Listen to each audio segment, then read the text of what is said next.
사회주의의 원칙을 언제 끌고 나올지 모른다는 거죠. 시진핑 체제의 가장 큰 단점은 바로 그 부분입니다. 옛날과는 달라졌다라는 것을 분명히 중국 정부가 인식을 했다면 다른 방식으로 접근하고 시장에 신뢰를 주는 게 더 중요하다.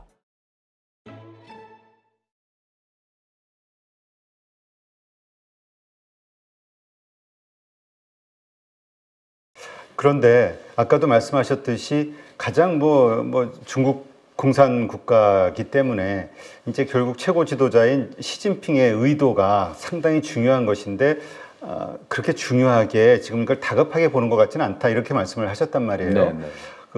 중국 국민들, 중국 인민들 지금 뭐라 그럴까요? 가지고 있는 불만이랄까 아니면은 이러한 현상에 대한 생각들은 어떤 상황인 겁니까? 사실 상당히 불만이 많을 수밖에 없고 특히 기업인들은 굉장히 많을 거예요. 하긴 기업은 공유? 예, 공동부유. 공부론이라고 공동부유론. 예. 그 공동부유 같은 경우도 파일을 키워서 하는 거면 괜찮은데 기존에 가진 거를 재분배하는 차원의 공동부유가 되면은 받아들이기가 어렵잖아요. 그렇죠. 그런데 잘 보시면 그 공동부유론을 2018년부터 주창을 하면서 소위 빅테크 기업들을 제약을 하기 시작합니다. 그 빅테크 기업이라는 게 사실 중국에서 이제 국유 기업 말고는 뭐 유일하게 경쟁력을 국제사회에서 갖고 있는 기업인데 그러면 그 파일을 더 키워서 뭔가 공동부유를 창출할 수 있는 재화를 가져오면 되는데 일단 1번으로 한 게 제약이란 말이죠. 그러니까 빅테크 기업에 대한 제약으로 들어가 버렸고 결국은 빅테크 기업들의 이 경영 활동을 제약하는 형태로 비춰질 수밖에 없었다. 그럼 왜 그랬을까? 이걸 생각을 해보면 중국 공산당의 통제를 받지 않는 자본이 공산당 이외의 세력에 의해서 움직이는 데 대한 불만이 있는 거예요. 그러니까 우리가 보통 중국 경제 체제를 사회주의 시장 경제 그러잖아요. 그렇죠. 그러면 시장 경제 성분이 기존의 사회주의적 생산 방식보다는 훨씬 더 효율적이라는 건 알지만 그것 때문에 사회주의의 안녕을 해치는 거는 도저히 받아들일 수가 없는 겁니다. 그러니까 공동부유론도 그렇고 이거는 뭘 얘기하는 거냐 하면 우리가 사회주의 중국인데 사회주의는 다 같이 잘 살아야 되는 거고. 그렇죠. 그런데 그 다 같이 잘 살아야 되는데 못 사는 평등이 됐기 때문에 덩 샤오핑이라는 사람이 잘 사는 평등으로 만들자 그래서 개혁 개방을 한 거고 시진핑은 이 정도면은 우리가 옛날보다 얼마나 잘 사냐.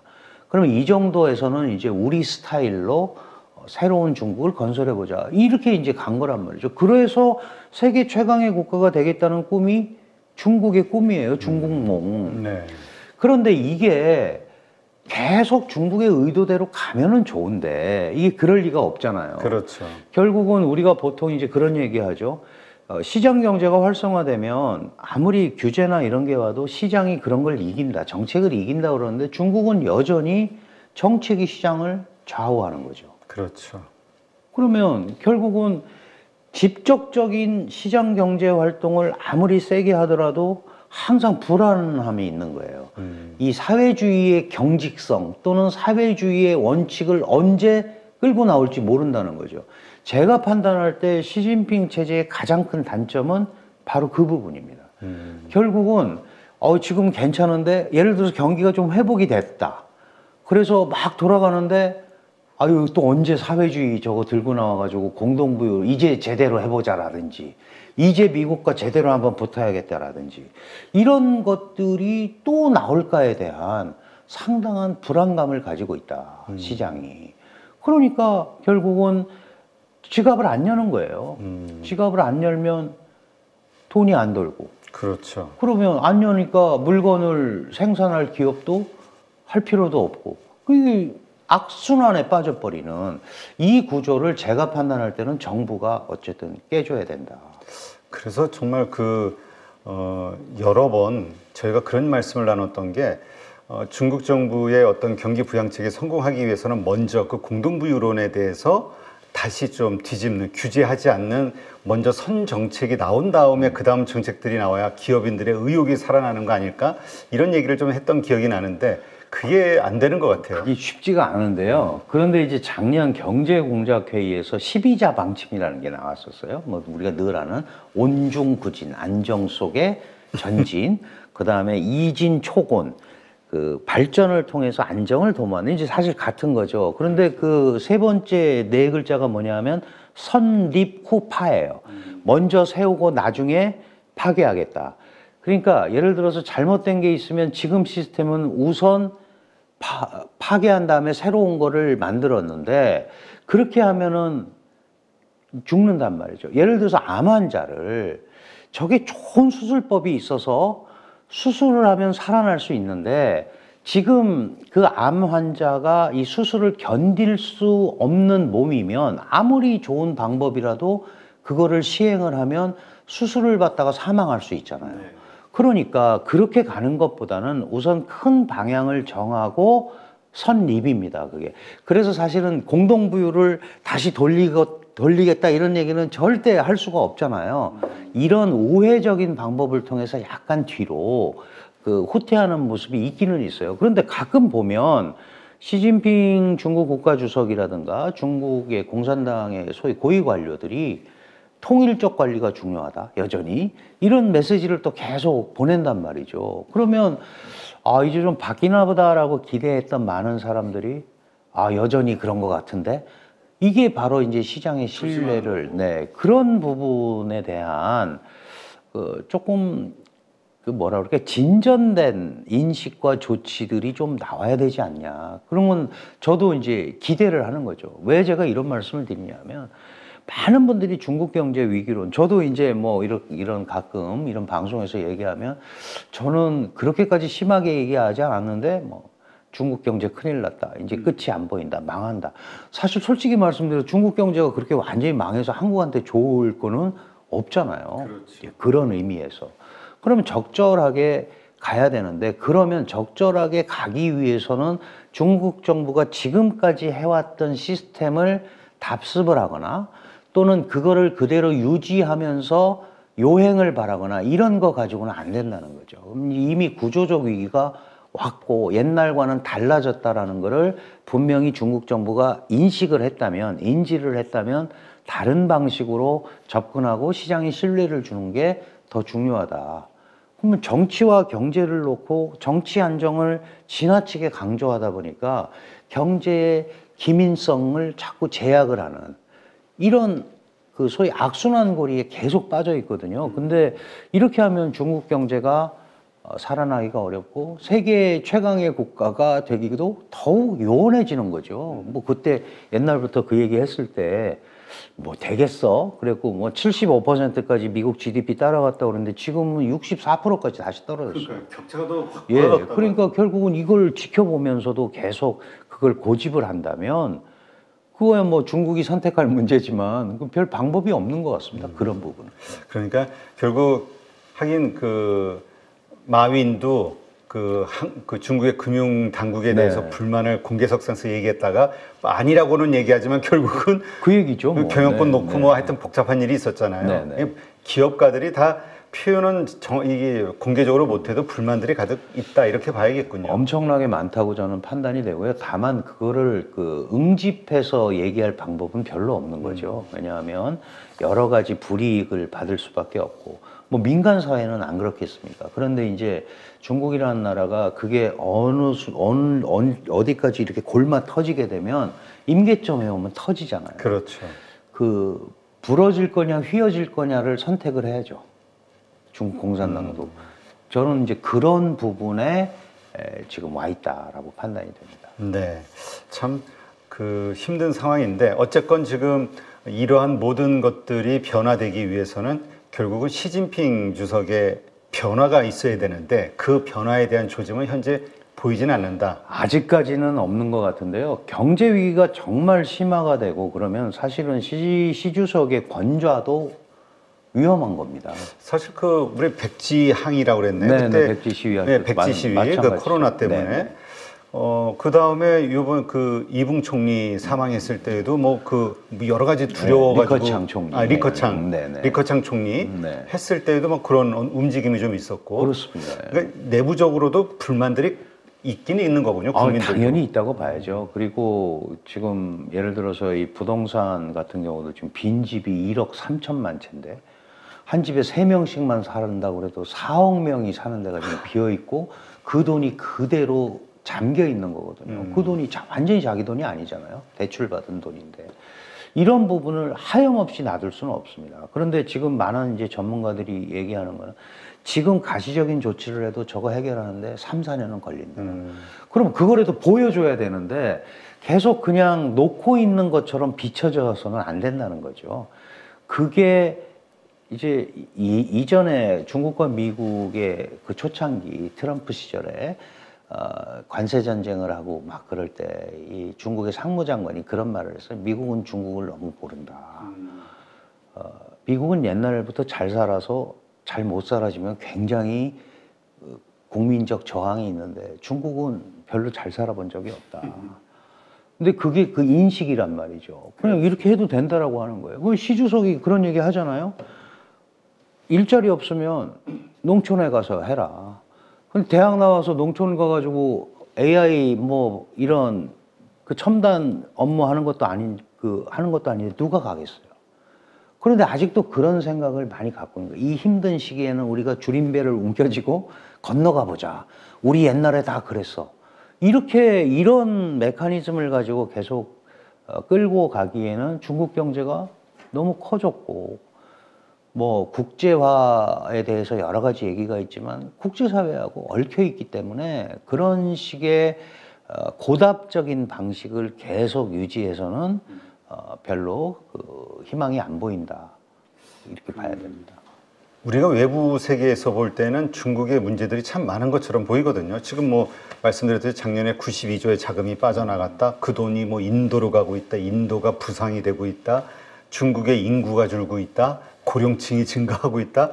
근데 중국 내부에서는 이러한 외부에서 보는 그들의 문제, 이거에 대한 자각을 하고는 있나요? 당연히 하고 있죠. 당연히 하고 있고 예를 들어서 인구 문제 같은 경우도 줄 거라고 이미 10여 년 전부터 예상을 했고 그래서 한 자녀 갖기를 풀어야 된다라고 이미 10여 년 전에 다 했습니다. 어차피 경제발전 과정에서 인구 보너스라는 거는 사라지게 돼 있고 그러면 그 다음에 그 다음 단계로 올라갈 수 있는 거는 이제 소위 자본 집약, 기술 집약 이런 거를 향해서 가야 된다라는 거 다 알고 있죠. 그리고 노령화가 당연히 진행이 될 거다. 그런데 중국의 노령화는 다른 나라의 노령화보다 훨씬 심해요. 이게 아직 그 일정한 단계, 그러니까 중국은 지금 12,800불 정도의 이제 중진국 문턱에 막 넘어섰는데 지금 나타나는 고령화 현상은 선진국들 경우에 나타나는 현상들이 나타나는 거죠. 네. 그러면 이런 부분에 대해서 중국도 알고 있는데 이게 문제가 이게 어떤 단순한 방법을 써가지고 그걸 한 번에 해결할 수가 없다는 게 문제가 있는 거죠. 워낙 크고 지역 격차도 크고 그다음에 얽혀 있는 게 많고 이제 이런 부분들을 어떻게 풀어가야 되냐. 그 부분 때문에 리커창 총리와 시진핑의 경제가 대립을 한 거예요. 커창노믹스, 진핑노믹스가 경제를 바라보는 시각이 다르니까. 물론 네. 시진핑 자체가 그거를 한 거는 아니지만 시진핑을 그 서포트하는 뭐 류허라든지 유학 그 당시에 그 실질적인 경제 사령탑을 했죠. 지금도 마찬가지입니다. 지금도 시진핑이 자기의 친신을 심어놨단 말이죠. 그리고 거기를 통해서 움직이고 그래서 리창이 식물 총리가 아니냐 뭐 이제 이런 얘기가 시작하면서부터 나오는 그렇죠. 이런 불협화음이 중국 경제 시스템이나 또는 그걸 바라보는 서방 세계에 이렇게 계속 주면은 안 된다. 그러니까 허리펑이라는 사람이 어쩌면 리창 총리보다 더 많은 경제 실권을 갖고 있는 거 아니냐. 이런 생각이 되면 위기 질서도 그렇고 정책 집행도 그렇고 믿음이 안 가잖아요. 결국 이게 우리가 그 소위 비선, 실세 뭐 이런 거잖아요. 그렇게 돼버리면은 이 중국 경제가 작은 경제가 아니고 전 세계에서 어쨌든 뭐 규모로는 2위의 경제인데 그 그리고 150개국이 첫 번째 무역 파트너 아니면 두 번째 무역 파트너인데 그래서 민폐 국가가 된다라는 말이 그래서 나오는 거예요. 자기네만 괜찮으면 괜찮은 게 아니고 자기네만 불편해서 자기만 불편한 게 아니고 이미 연계가 돼 있는데 그러니까 국제 규범이나 이런 걸 잘 안 따르는 게 요새 중국 가보시면 QR코드 없으면 아무것도 못 하잖아요. 그렇죠. 그러면 저희가 예를 들어서 QR코드가 없으면 그 현장에서 이 돈을 지불하려면 중국에 계좌가 있어야 돼요. 구자가. 근데 네. 아무나 안 해준단 말이죠. 그럼 그렇죠. 저희는 불편해 죽겠는 거예요. 그런데 중국 사람들은 하나도 안 불편한 거예요. 그런 것부터 바꿔야 되는 거죠. 그래야 외국인이 가서 돈도 쓰고 그러는데 자기네들 안 불편하다고 문제 없다고 계속 주장하면 그게 안 되는 거죠. 우리가 좀 그 싫어하는 그 중화 사상, 그거하고도 중국을 또 중심으로 돌아간다 이런 거 다 아닌가요? 연계가 돼 있는 것 같아요. 예를 들어서 뭐 가끔 이제 해외에서 이런 스포츠 행사 이런 거 하면 가가지고 야, 이 선진국이라더니 왜 이렇게 불편해? 우리는 QR로 하나만 찍으면 다 되는데 여기는 뭘 이렇게 하는 게 많아? 그게 이제 그런 자신들만의 세계는 그렇게 움직이지만 실제로 그 국제사회하고 호흡하려 하는 자세가 생겨야 되는데 그게 위에서부터 이 소위 사회주의적 경직성으로 인한 이데올로기적 문제로 벽에 부닥치니까 그 밑에가 부드러워지지를 못하는 이런 악순환이 계속된다 이렇게 봐야 될 것 같습니다. 그러니까 결국은 시진핑에서의 어떤 직접적인 메시지, 변화 이게 나오지 않는 한 중국의 지금 이런 어려운 상황은 변화되기 좀 어렵다 이렇게 봐야겠네요. 그렇습니다. 많은 사람들이 그 시 주석한테 이 상황을 어려움을 얘기를 하고 그게 뭐 이제 우리가 집단 지혜 뭐 이런 표현을 쓰잖아요. 혼자서 모든 걸 할 수는 없으니까 그런 것들을 논의하면서 다만 그 전에 한 말이 있어서 뒤로 물러나기는 어렵지만 다양한 방식으로 뭔가 숨통을 틔워주는 조치를 하지 않으면 그거는 다른 나라에 대한 문제가 아니고 중국 스스로의 발전을 결정적으로 저해하게 된다라는 인식을 하루속히 하는 게 굉장히 중요하다 이렇게 생각합니다. 사실 그 우리가 시황제라고 표현할 정도로 권력이 지금 독재자잖아요.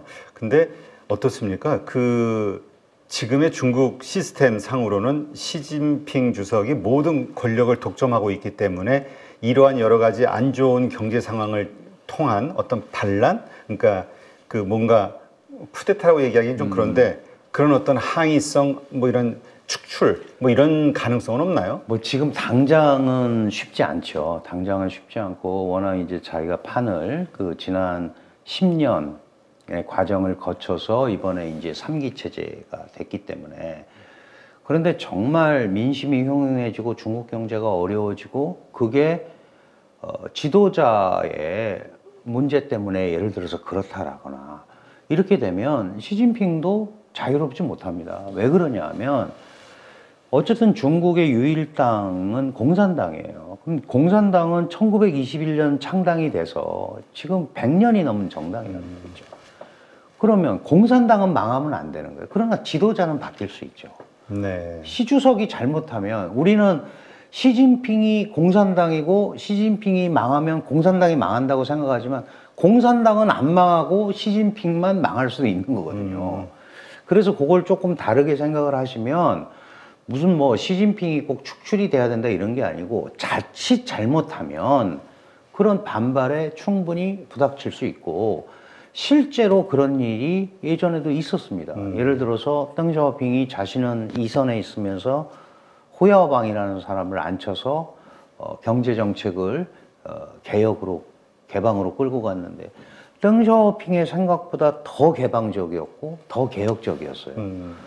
그러니까 이거는 너무 과도하게 흘러가는 것 같다. 그래서 원래 뭐 10년씩 하라 그러다가 5년 만에 갈았잖아요.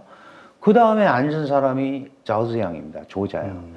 천안문 사태 때문에 3년밖에 못했어요. 네. 그리고 장저민이 올라왔잖아요. 그러니까 10년씩 착착 갔다. 그것도 다 틀린 말이에요. 결국은 호야오방이나 자오즈양이 권력이 교체됐을 때 무슨 표현을 썼냐 하면 중국 공산당의 집단 지도 체제가 조정과 타협을 거쳐서 이렇게 바꿨다. 이런 표현을 합니다. 그러면 아무리 시진핑이 1인 체제를 구축하고 있다고 하더라도 중국 공산당이 100여 년에 걸쳐서 그리고 분화는 항상 권력의 분화는 일어나게 돼 있거든요. 네. 웬만큼 하면 따라가고 아 내가 저기랑 같이 가는 게 나한테도 좋아 이렇게 생각하겠지만 정말 어려워져서 공산당의 존립마저 흔들린다고 생각하면 조치들이 얼마든지 나올 수 있다. 그게 꼭 무슨 뭐 쿠데타나 이런 게 아니더라도 조정과 타협을 통해서 움직일 수 있다 이렇게 봐야 될 것 같아요. 결국은 공산당 내에 그 많은 조직원들이 그러한 공감대를 갖게 되는 그렇습니다. 네.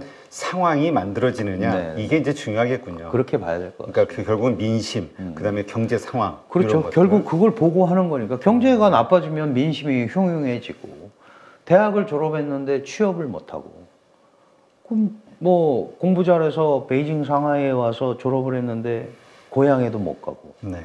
이런 상황이 계속 가보세요. 바로 사회 불만 세력이 되는 거죠. 그러면 그 예전의 불만 세력하고 다릅니다. 배운 자들의 사고, 그다음에 SNS에 능하고 그렇죠. 그러면 이전하고는 다른 형태의 저항 운동이 일어날 가능성이 굉장히 크다. 이 상태로 가면 그렇게 봐야 됩니다. 그렇군요. 자, 지금 중국 춘절 이제 뭐 90억 명이 이동을 한다? 좀 어떻게 이런 계산이 나오는지 모르겠는데. 뭐 연인원 생각을 해서 그런 네. 거예요. 하여튼 이러한 것들. 그래서 혹시나 이 연휴가 또 길잖아요. 2주 가까이 되니까. 그래서 한국으로 관광을 오는 중국 여행객들은 없을까? 이게 또 한국 경제에 어떤 영향을 네. 미칠까? 요새 또 분석이 좀 들어가고 있거든요. 예, 그렇습니다. 근데 이제 뭐 분명히 오기는 오는데 옛날만큼 매력이 떨어진 거는 사실일 것 같아요. 그러니까 사드 이후에 그 한국의 단체 여행을 제한을 했었고, 그다음에 코로나 팬데믹 때문에 못 움직였고, 그러다 보니까 이제 중국 내부에서도 예를 들어서 관광으로 온 게 아니고 사실은 쇼핑하러 왔었잖아요. 그렇죠. 면세품. 근데 이제 한 몇 년 이렇게 안 쓰다 보면 또 자기네 거 개발해서 맞는 것도 쓰게 되고. 근데 저는 그 사실 중국에서 1년에 여행 다니는 사람이 1억 5천만 명 정도 됩니다. 네. 이제 새로 풀어서. 그 중에 이제 한국이 많이 왔을 때 1,000만이 넘었다 그런 거예요. 그게 가깝잖아요. 사실은 막 2천만, 3천만 오면 그것도 고민거리예요. 그래서 기본 수요는 옵니다. 기본 수요는 오는데 그렇기 때문에 과거와 같은 저가 이런 걸 가지고 이 격을 떨어뜨릴 필요는 없다. 더 저는 예를 들어서 물론 이제 뭐 거기에 민생 경제도 소상공인도 걸려 있고 그래서 일단 많이 와서 선순환 구조가 되는 게 중요한데 매력은 옛날보다는 훨씬 떨어졌고 살거리도 마땅치 않고 이제 그런 건 분명히 있어요. 네. 그럼에도 불구하고 가깝고 그리고 자신들이 볼 때 동남아 가는 거는 별로 안 좋아하죠. 그래도 좀 괜찮은데 깨끗한 데 가고 싶은 거잖아요. K-드라마. 예. 또 일본 같은 데가 이제 워낙 요새 환율 때문에 돈 쓰기가 좋으니까 또 가는데 어쨌든 한국도 일정한 관광 수요는 저는 회복이 될 거다. 그렇게 판단을 합니다. 그렇군요. 자, 이러한 경제 상황, 요것을 바탕으로 우리 한국 경제가 어쨌건 중국 뭐 반도체 수출, 우리가 어려웠던 것도 반도체 수요가 줄었고, 뭐 여러 가지 그쪽에 수요가 줄면서 우리도 어려웠으니까, 어떤 식으로 중국과의 경제 관계를 정립을 해야 될 것이냐, 어떻게 우리가 좀 효율적으로 이 상황을 이용할 수 있느냐, 이런 측면에서 어떻게 보세요? 사실 한중 경제 관계는 이전하고 완전히 달라졌습니다. 우리가 뭐 작년에도 180억 불 적자를 처음으로 했다 그렇게 나온 것처럼 사실은 이제 그 전에 한국의 대중 무역 관계나 이런 걸 보면 한국이 중간재를 한 80% 수출해서 중국이 가공해서 수출하고 이런 네. 구조였잖아요. 그런데 이제 한국이 이 코로나 팬데믹 그다음에 중국의 봉쇄 경제, 글로벌 경기 위축 이런 걸 겪으면서 거기에 또 이제 중국의 경제 주기적 어떤 그 하락 이런 게 겹치면서 이제 한국 제품에 대한 선호도가 많이 떨어졌다.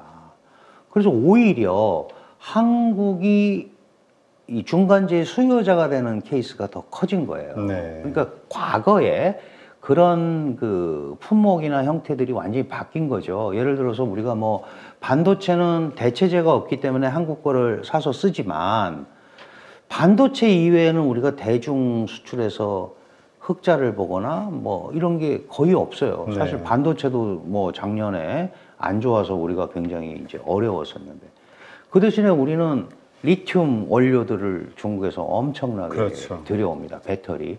그러니까 이게 무슨 말씀이냐면 상황이 바뀌었다는 거예요. 상황이. 그래서 우리가 오히려 중국의 중간재들을 원자재를 수입하는 케이스가 더 커졌다. 우리가 하는 거예요. 네. 그럼 이제 이걸 읽어야죠.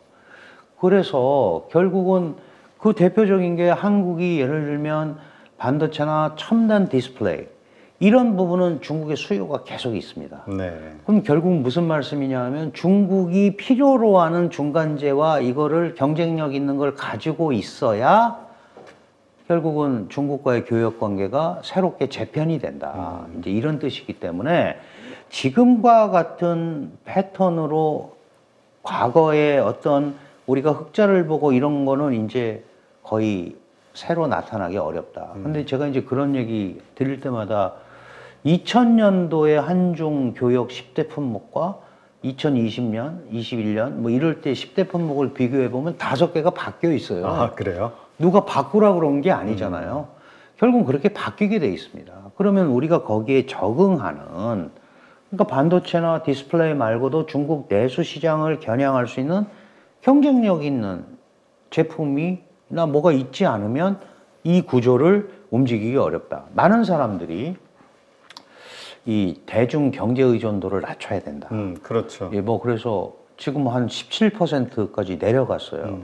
그런데 의존도를 낮추는 거하고 경쟁에서 밀리는 거하고는 전혀 다른 얘기거든요. 그러니까 수치적으로 옛날에 25%에서 17이 떨어졌어요.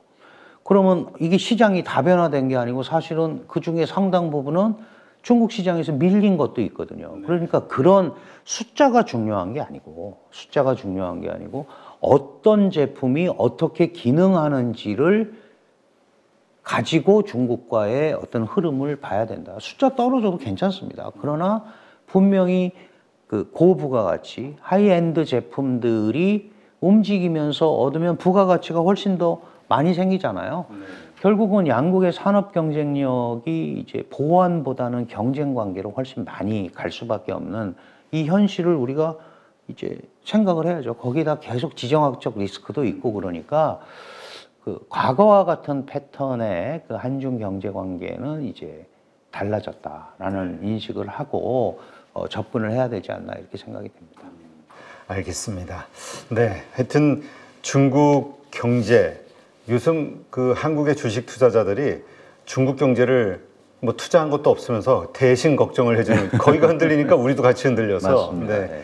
그런 상황이 돼버렸는데 네, 하여튼 그 조용한 이웃 좀 도움되는 이웃으로 좀 남았으면 좋겠는데 그렇습니다. 네, 하여튼 말씀해주신 이런 상황들, 네, 이걸 한번 잘 체크하면서 앞으로 어떤 단순한 어떤 경기 부양책이 아니라 과연 시진핑 주석의 어떤 변화 조짐이 보이는지 여기에 좀 포인트를 맞추면서 그렇습니다. 지켜봐야겠네요. 네, 네.